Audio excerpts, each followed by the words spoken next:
Hi, it's Bob Powers.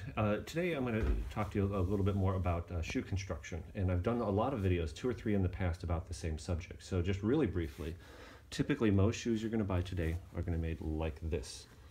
The sole is probably the first place I look for a quality shoe. You see the heel? The sole is all one piece of rubber. It's just one piece of injection molded rubber. There is no stitching, so the attachment to the upper is via gluing. That looks like stitching, but it is not. If you look at it in real life, you can easily tell it's molded into the rubber, so that's fake stitches.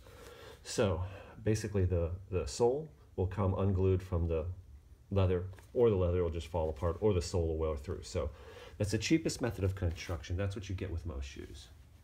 Now here's a pair, this is a pair of Johnston & Murphy's, not their upper line. So here's a pair of Allen Edmonds.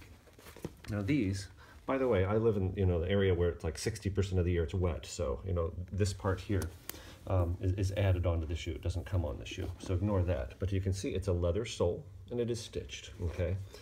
Now this is Goodyear Welted. You can see the stitching on the top side. So the leather is stitched via a welt to the shoe.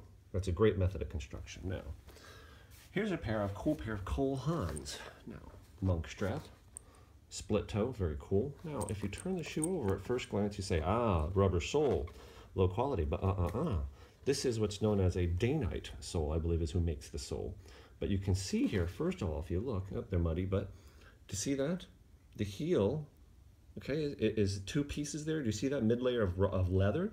So that means this heel can be replaced, and it is stitched on. Do you see the stitching that goes all the way around?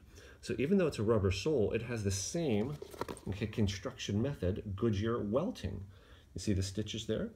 Okay, so this is actually a really good quality shoe. Basically what they just do is they, instead of putting a leather sole on, then they put on a rubber sole. Okay, so this is resolable. So it's actually a good quality shoe here. So especially if you're in areas where it's wet, a Dainite rubber sole is a very good option. Basically all of Allen Edmonds shoes, you can get them with a Dainite rubber sole rather than the traditional leather too.